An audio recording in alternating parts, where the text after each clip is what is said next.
A very good morning to all of you. Hopefully you all are well at home. आप लोगों के papers काफ़ी अच्छे थे, काफ़ी अच्छा रिस्पांस था आप लोगों का। और ज़्यादा मेहनत करो ताकि हम और अच्छा रिस्पांस इसमें से रिकवर कर सकें। बायोटेक्नोलॉजी का एक चैप्टर हम कर चुके हैं और जो सेकंड चैप्टर है वो हम करेंगे और इसके बाद बायोटेक्नोलॉजी कंप्लीट हो जाएगी and then I will take the test again. इस बायोटेक्नोलॉजी के दोनों चैप्टर्स का टेस्ट इकट्ठे होगा।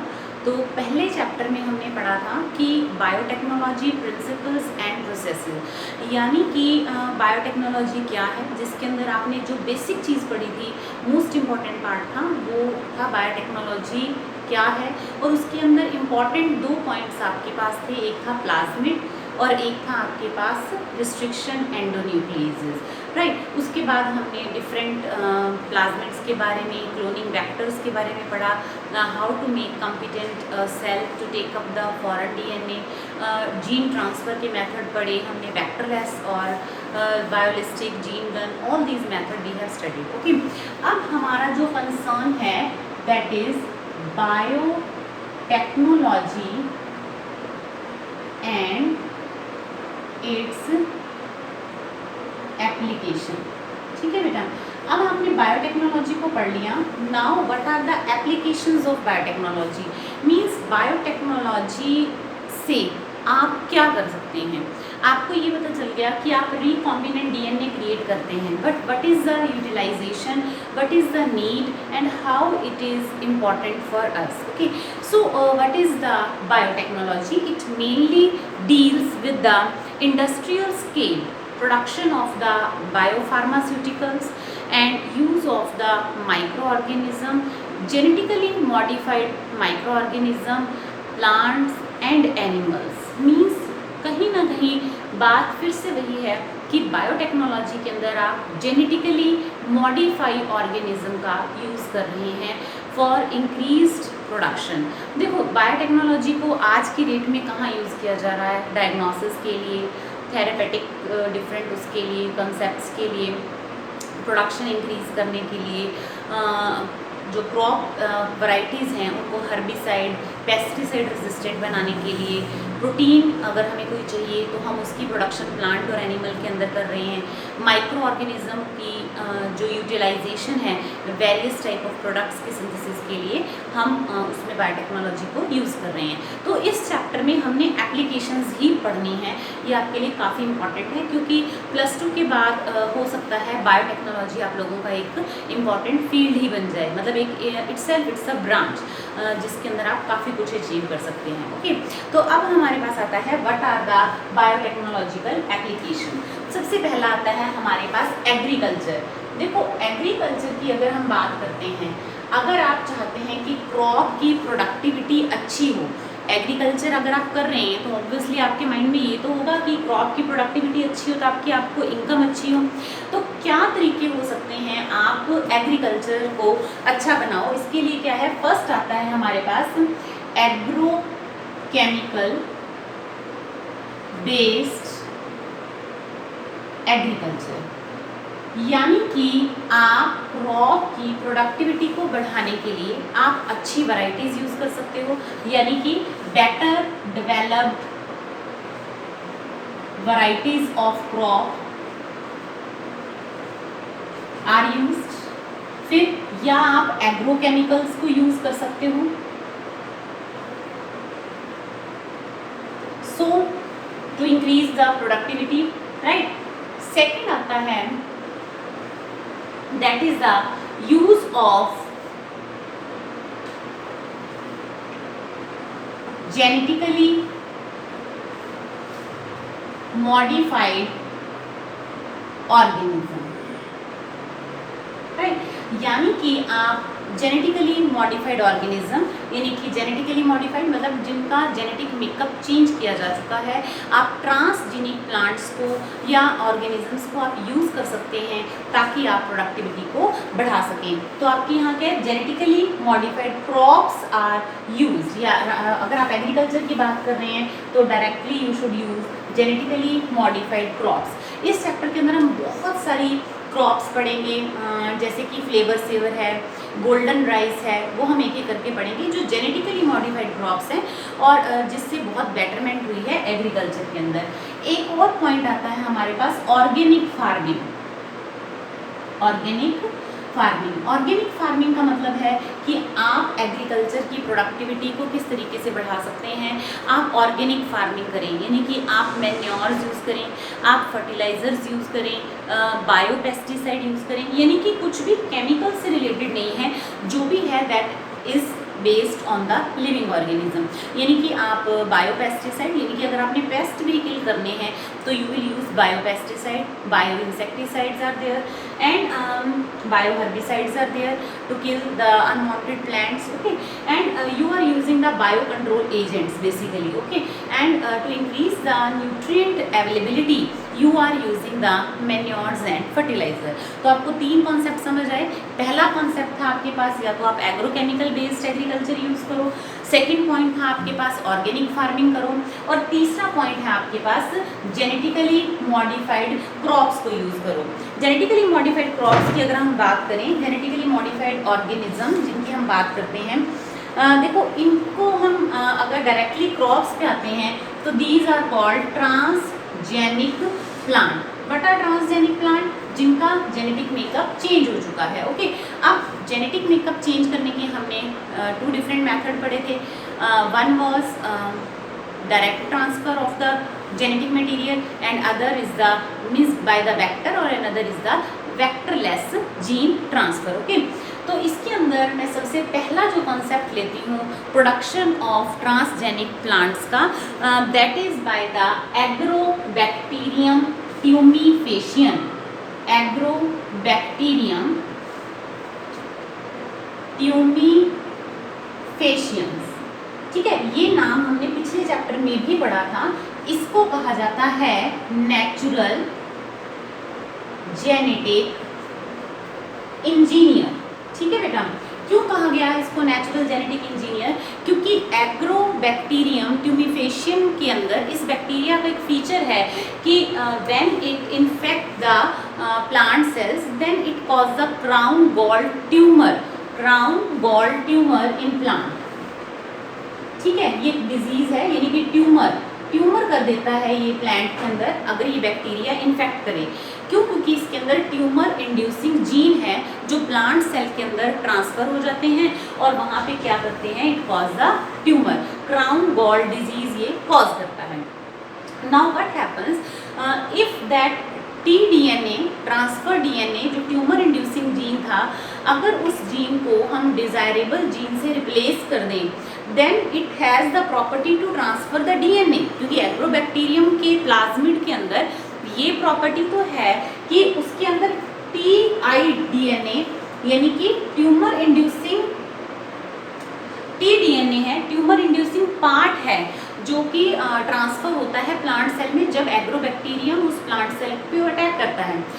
अगर उस ट्यूमर इंड्यूसिंग जीन को हम रिप्लेस कर दें अपने डिजायर्ड जीन से, then agrobacterium retain the capacity to infect, to transfer the DNA, but it lost the property to cause the tumor, ठीक है। क्योंकि हमने टीडीएनए जो टीआई ट्यूमर इंड्यूसिंग डीएनए था हमने उसी को ही रिप्लेस किया है डिजायर्ड जीन से, पर क्योंकि उसकी कैपेसिटी है it retain the capability to transfer the DNA, तो वो डीएनए ट्रांसफर करेगा ही करेगा। समझ आ रही है आपको बात? तो डीएनए ट्रांसफर हुआ, पर यहाँ पे ट्रांसफर कौन सा डीएनए हुआ? जो हमने डाला था, यानी कि जो हमने उसके अंदर रिप्लेस किया था, ओके। तो दैट इज कॉल्ड टीडीएनए, ठीक है, ट्रांसफर डीएनए।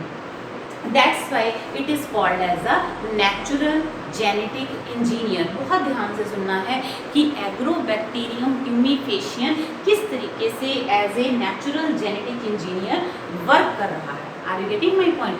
कि उसका जो ट्यूमर इंड्यूसिंग पार्ट था that has been replaced by the desired gene and then it is allowed to infect on the plant cell. Then during the infestation it transfer our desired gene and it lost the property to cause the tumor, okay। हाँ जी बेटा, next है हमारे पास insect resistance in plants. Transgenic plants. जितने भी आज के लेक्चर में हम टॉपिक्स करने वाले हैं, ये सभी के सभी क्वेश्चन 3 मार्क्स और 5 मार्क्स के लिए वेरी इंपॉर्टेंट है। अब देखो इंसेक्ट रेजिस्टेंस का मतलब क्या है, एक एक चीज़ को समझना है आपने। यानी कि अगर किसी एक प्लांट पे इंसेक्ट अटैक करता है तो उसकी प्रोडक्टिविटी लो हो जाएगी। जैसे कॉटन प्लांट है, अगर इंसेक्ट उसकी बॉल्स पे अटैक करेगा then the cotton production will be less. Okay, तो क्या किया गया, ट्रांसजेनिक कॉटन क्रिएट की गई जिसके अंदर ऐसे जीन थे जिसकी वजह से इंसेक्ट उस पर अटैक नहीं करेगा। कैसे? एक बैक्टीरिया है जिसका नाम है बीटी, जिसकी फुल फॉर्म क्या है, बैसिलस thuringiensis। ध्यान से सुननी है आपने हर बार। बैसिलस thuringiensis क्या है? This is a bacteria which encodes a particular protein. That protein is cryprotein and that is encoded by cry gene। ध्यान रखना है, बहुत बार यही क्वेश्चन पूछा जाता है, what is the difference between cry and cry. तो जो कैपिटल सी से शुरू हो रहा है that cry is a protein and small C cry is the gene which encode the cry protein. अब बैसिलस thuringiensis के अंदर ये जीन है जो एनकोड करता है एक प्रोटीन के लिए, that is cry protein, and this protein is released in the inactive form, means initially it is released in the inactive form। Insecticidal protein है ये, इंसेक्टिसाइडल प्रोटीन, ठीक है। और ये प्रोटोटॉक्सिन है। प्रोटोटॉक्सिन का मतलब कि अभी ये एक्टिवेटेड नहीं है, ठीक है। जैसे ही कोई इंसेक्ट के अंदर ये क्राई प्रोटीन एंटर करता है and it get the alkaline pH of the gut, then this cryprotein, this prototoxin get activated and cause perforation in the canal, alimentary canal of the insect। okay, तो पूरी गट के अंदर perforations हो जाएंगी, insect की body के अंदर पानी भर जाएगा and it will get burst, it can means burst and the insect will die। are you getting my point? तो देखो क्या था, cryprotein that is a insecticidal protein that cause perforations in the gut of the insect by at the alkaline pH। ठीक है, तो इससे क्या होएगा, इंसेक्ट मर जाएगा। ओके, तो क्या किया गया, वो जीन बीटी जो जीन था क्राई जीन, वो किसके अंदर था, बैसिलस thuringiensis बैक्टीरिया के अंदर। उस जीन को वहां से लिया गया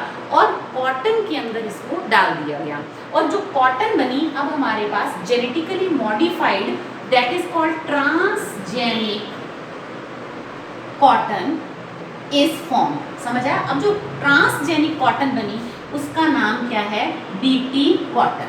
आपने कॉमनली अपने घर में ये सुना होगा बीटी कॉटन। तो बीटी कॉटन में खास बात क्या है, इसके अंदर वो प्रोटीन है जो इंसेक्टिसाइडल है। यानी कि अगर कॉटन बॉल वॉर्म ने कॉटन की बॉल्स पे अटैक करा तो क्या होगा, बीटी कॉटन का के अंदर क्या है, क्राई जीन है, जो क्या करेगा, क्राई प्रोटीन प्रोड्यूस करेगा।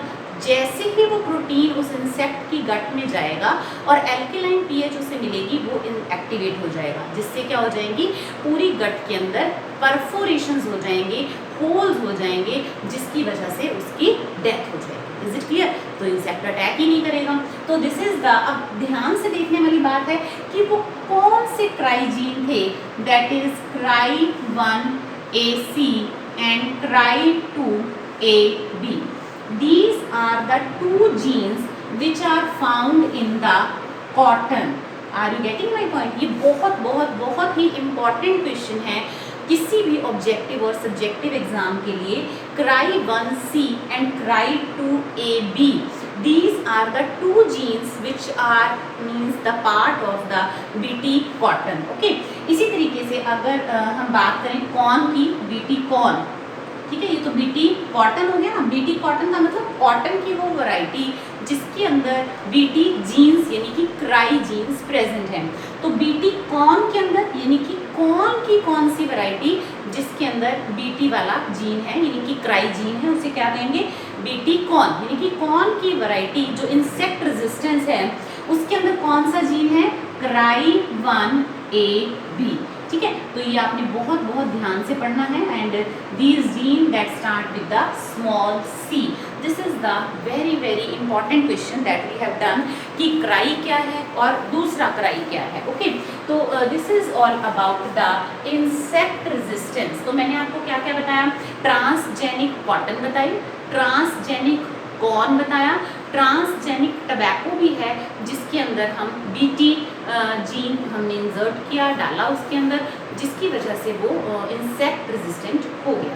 Is it clear? So this is all about the insect resistant in transgenic plants. Okay, हाँ जी बेटा, जैसे हमने बायोटेक्नोलॉजी के अंदर पहला टॉपिक पढ़ा था इंसेक्ट रेजिस्टेंस, नेक्स्ट है paste resistance in transgenic plant.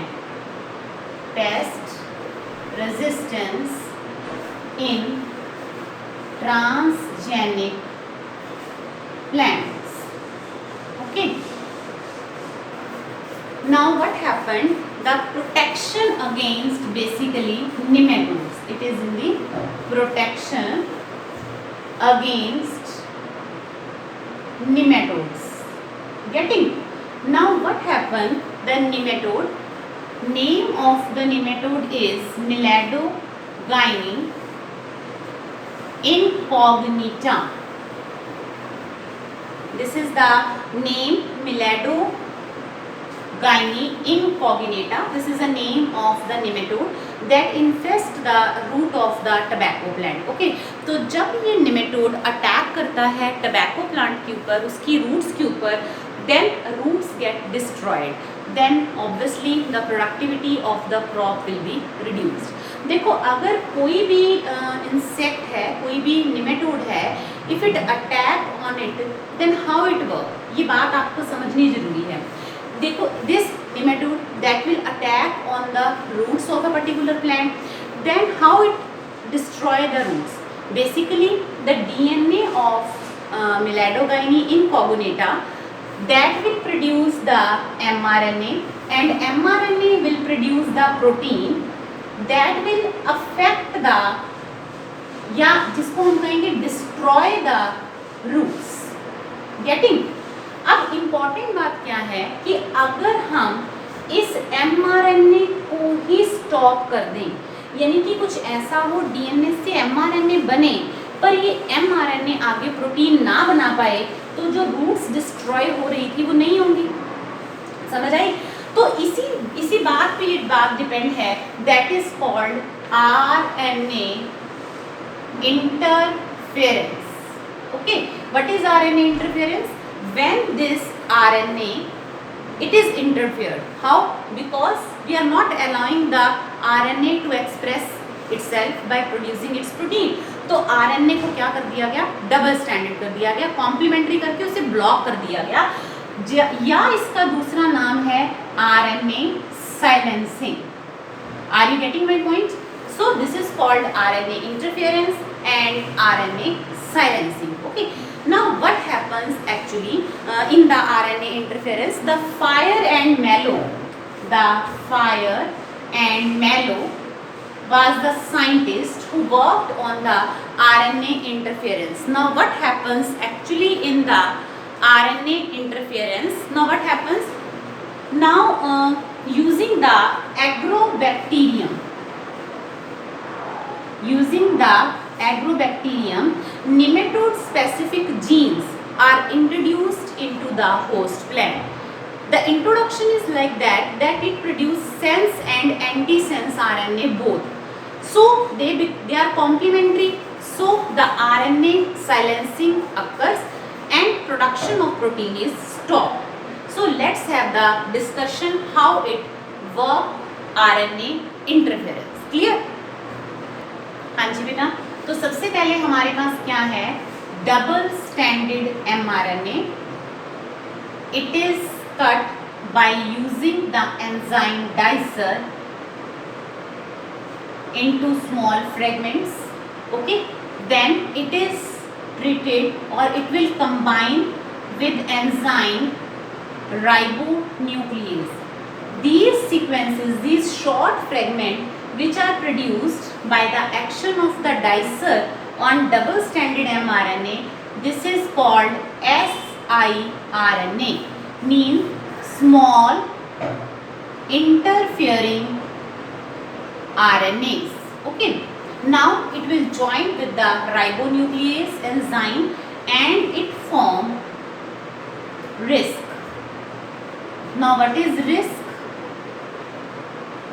RISC is RNA induced silencing complex. Clear? Now when it will bind with this, the RISC is formed and it get activated, and what happen? This siRNA unwind. This siRNA unwind and the RISC get activated. RISC activated. What will happen then? This will activated RISC that will move to the particular RNA, and siRNA that will guide that where it should go and bind. Okay, like this at a particular sequence. Then what will happen? It will produce the cut, and at last what will happen? Sense and antisense, they are complementary. Sense and antisense mRNA that are complementary to each other.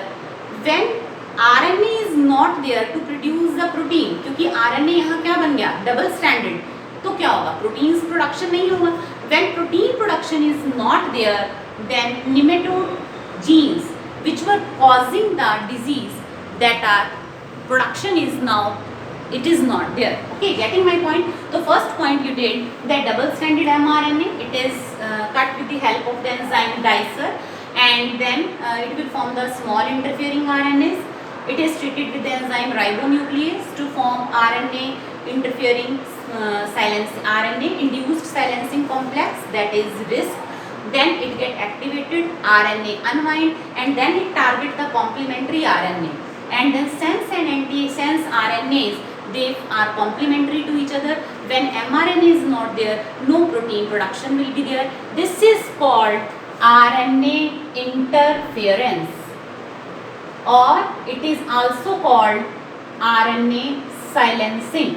RNA silencing means you are not allowing the RNA to express itself. ये बात आपको ध्यान रखनी है कि RNA से protein ना बने, इसलिए RNA को क्या कर दिया गया? डबल स्टैंडर्ड कर दिया गया. Sense or antisense RNA, they are complementary, they join to each other and they are not able to express itself. Is it clear? So this is all about the pest resistance. तो हमने insect resistance पढ़ा. Then we studied about the pest resistance of the, this is example of Meloidigyne incognita. Clear? तो आपको nematode का नाम पता होना चाहिए. That is a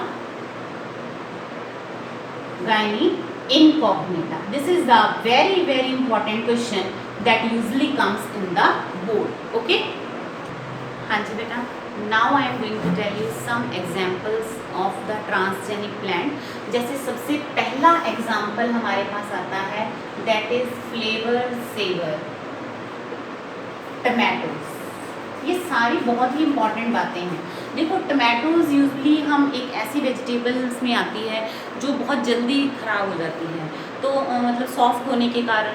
अब एक एंजाइम है, that enzyme is beta galacturonase. ठीक है, ये जो एंजाइम है, this enzyme that is polygalacturonase, not beta, it is polygalacturonase. ये एंजाइम क्या करता है? This enzyme is responsible for degradation of the cell wall and the softening of the fruit. जब सेल वॉल सॉफ्ट हो जाएगी, break होगी, तो fruit अपने आप सॉफ्ट होगा, तो जिससे जो टमाटो का जो शेल्फ लाइफ है वो कंपैरेटिवली कम है. तो क्या किया गया? जो जीन इस एंजाइम के लिए कोड करता है, उस एंजाइम उस जीन को ही रिप्लेस कर दिया गया. When that gene will not be there, then the production of this enzyme will not be there. तो क्या होगा? that जो टमाटोज बहुत जल्दी रेडी हो जाते हैं, मतलब ओवर राइप हो जाते हैं समटाइम, वो नहीं होगा. तो इससे क्या होगा? these are the transgenic tomatoes, means transgenic tomatoes हैं ये, जिनके अंदर जो इसकी शेल्फ लाइफ है, शेल्फ लाइफ का मतलब स्टोरेज पीरियड, वो इसका बढ़ जाएगा, ये जल्दी से खराब नहीं होंगे। ठीक है, तो आजकल मार्केट में हमें यही इसी तरीके के हमें जो टमाटोज हैं मिलते हैं। The availability because of the non availability of enzyme that prevent the over ripening, जिससे जो फ्रूट का जो सब कुछ नॉर्मल रहेगा, समय के अनुसार वो राइप करेगा और उसकी जो शेल्फ लाइफ है वो उसकी बढ़ जाएगी। ओके, तो very very important flavour saver. Second point आता है आपके पास गोल्डन राइस। देखो, golden means they are yellow in colour. अब गोल्डन राइस क्यों है? क्योंकि इसके अंदर एक जीन है जो बीटा कैरोटीन की प्रोडक्शन करता है। Okay, and why it is important golden rice? क्योंकि जो बीटा कैरोटीन है that is a direct source of the vitamin A, and deficiency of vitamin A that causes the night blindness, you know very well. So अगर हम golden rice लेते हैं then we have the enough supply of the vitamin A indirectly, because golden rice has the rich amount of the beta carotene which provide the vitamin A. Okay, उसके बाद next आता है third point आता है हमारे पास transgenic tobacco plant। ठीक है बेटा, ट्रांसजेनिक टबैको क्या है? जैसे आपने ट्रांसजेनिक कॉटन पढ़ा है, ट्रांसजेनिक कॉर्न पढ़ा है, मेज़ के अंदर हमने पढ़ा, ऐसे ही ट्रांसजेनिक टबैको है जिसके अंदर बीटी जीन, जो क्राई जीन है, वो डाला गया है ताकि जो कॉटन जैसे हमारी इंसेक्ट रेजिस्टेंट बन गई, इसी तरीके से टबैको प्लांट भी क्या हो गया, हमारा इंसेक्ट रेजिस्टेंट प्लांट बन गया। उसके बाद नेक्स्ट आता है हर्बिसाइड रेजिस्टेंट ट्रांसजेनिक प्लांट्स। मतलब देखो, एक फील्ड के अंदर हर्बिसाइड स्प्रे किए जाते हैं, क्यों? Means to kill the unwanted plant. Now along with that some herbs they can also be killed.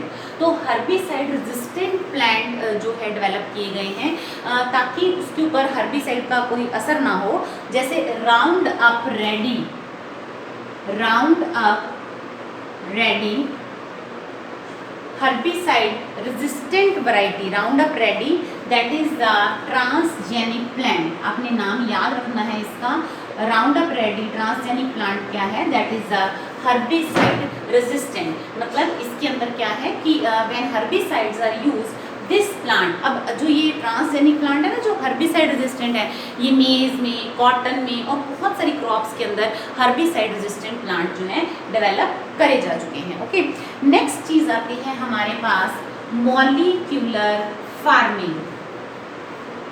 Molecular farming क्या है?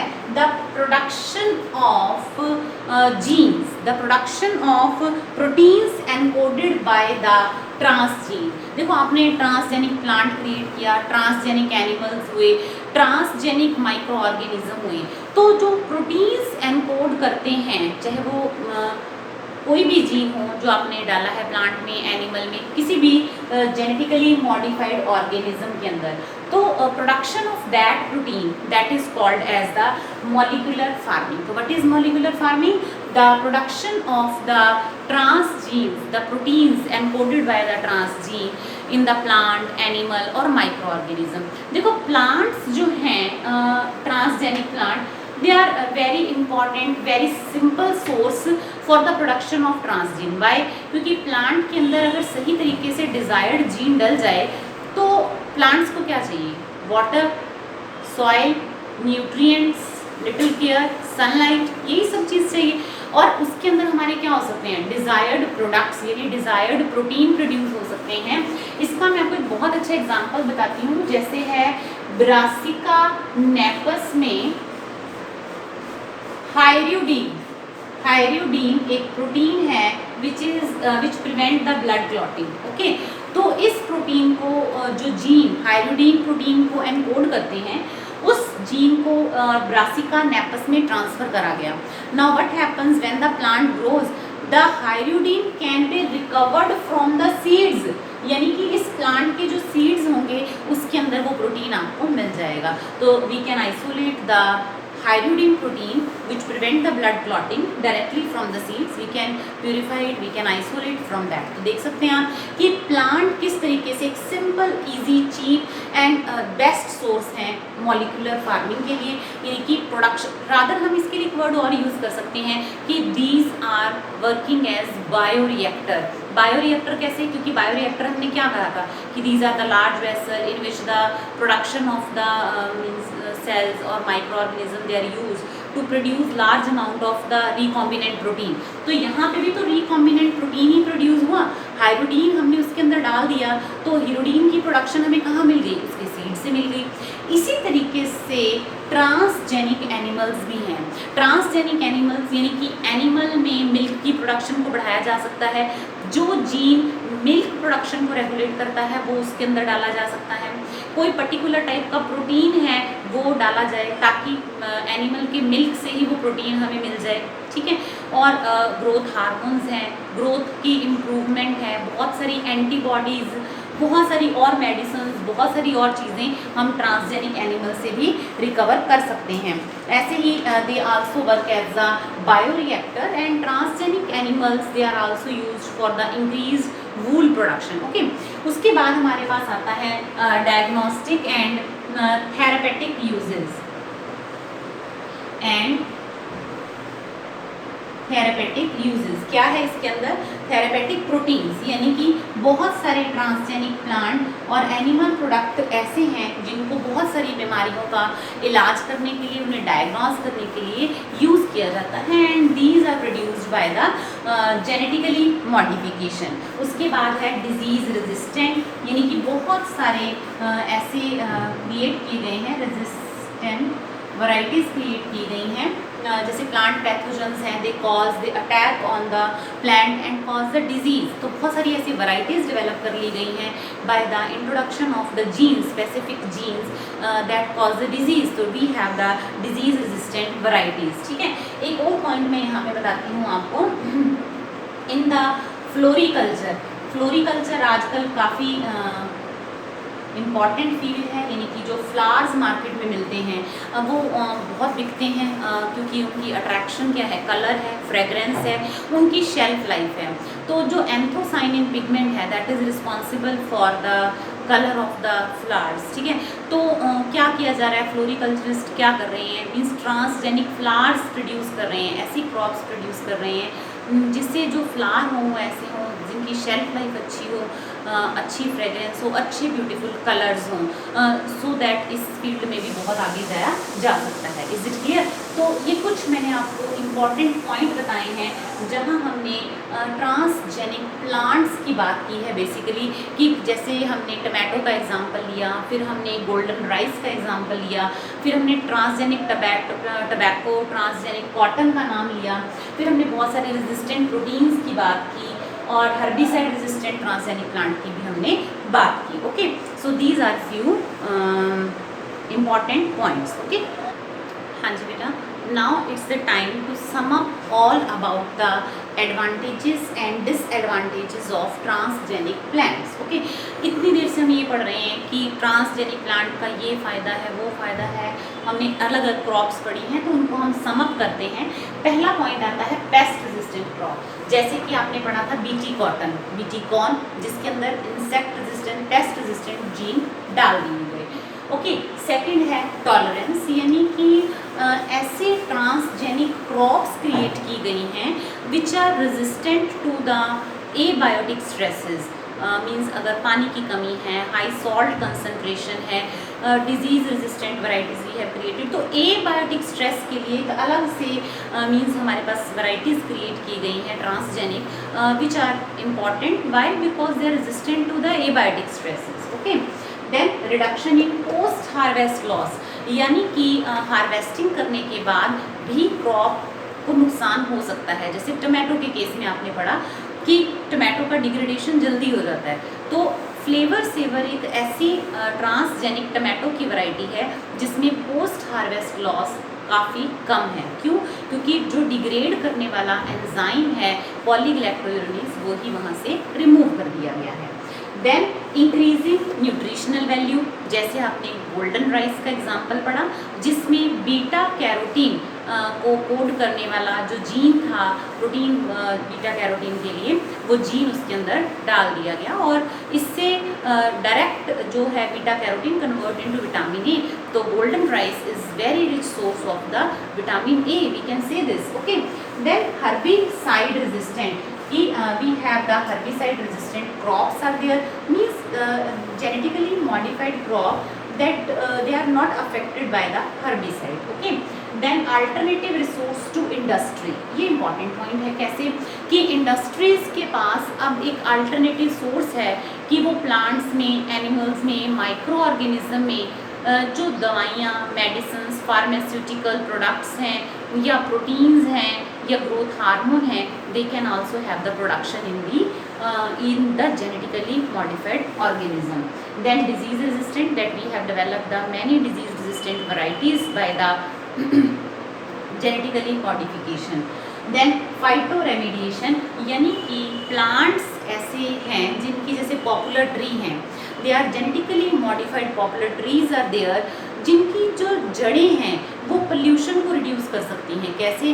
Means the roots of the plants they take up the heavy metals from the soil, water और soil, means they remove the pollution causing contaminated salts etc. तो that is called phytoremediation। तो ये सब हमने पढ़े, इसके सारे फायदे, advantages. Now let's have the look on the disadvantages. सबसे पहला है एनवायरनमेंट हैजर्ड। एनवायरनमेंट हैजर्ड में पहला आता है unintended harm to other organism. देखो, बीटी कॉटन बनाया, बीटी कॉर्न बनाया, अब monarch butterfly that doesn't feed on the BT means that corn और anything, but the caterpillars they take up whatever the leaves of other plant that may have the spores of that means bt corn and they die, so unintended harm to the other organism। Next है reduce effectiveness to the pesticide. इतने high level के pesticide, transgenic मतलब हमने create कर लिए, pesticides इतने high level के create कर लिए कि अब डीडीटी, क्योंकि हमने क्या बना लिया, पेस्टिसाइड रेजिस्टेंट क्रॉप्स भी क्रिएट कर ली हैं, तो उससे क्या है, जो अब जैसे डीडीटी वगैरह हैं, they don't have any effect. Okay, then gene transfer to non target species, यानी कि आप non target whatever E coli है या और ऑर्गेनिज्म है जिनके अंदर आप ट्रांसफ़र पे ट्रांसफ़र करे जा रहे हो, एग्रोबैक्टीरियन यूज़ कर रहे हो, उसका प्लाज्मिड यूज़ कर रहे हो, so means non target species को भी जीन ट्रांसफ़र किया जा रहा है उनके अंदर। फिर है ह्यूमन हेल्थ। आजकल आपने देखा है कि लोगों को हर चीज़ से एलर्जी है, चाहे वो वीटी क्यों ना हो। तो ये सब क्यों हो रहा है? क्योंकि अब इंसान ने क्या किया कि क्रॉप्स के अंदर जो चीज़ें हम खा रहे हैं उनके अंदर भी जीन, उनका जेनेटिक मेकअप चेंज कर दिया। उसका क्या इफ़ेक्ट है लंबे समय में, इसकी हम देख ही रहे हैं कि we have the lot many allergies, people are allergic to बहुत सारी चीज़ों के लिए एलर्जिक हैं। फिर है effect on bacteria of alimentary canal, जो हमारे पेट के अंदर बैक्टीरिया है, हमारी एलिमेंट्री कैनाल के अंदर जो बैक्टीरिया हैं, that are very good, means they are very helpful for the digestion, हमें पता है। पर हमने अब ऐसी वैराइटीज़ क्रिएट कर ली हैं जिसकी वजह से हो सकता है कि हमारे जो बैक्टीरियाज हैं एलिमेंट्री कैनाल के, उनके ऊपर भी इफेक्ट पड़े। फिर है इकोनॉमिक कंसर्न कि ट्रांसजेनिक प्लांट प्रोड्यूस करना, that is also a costly concern, तो उसका भी एक रोल आता है। ठीक है बेटा, तो ये हमारा सारा कॉन्सेप्ट हो गया ट्रांसजेनिक प्लांट्स के बारे में। So you should complete this, stay home, stay safe. Thank you.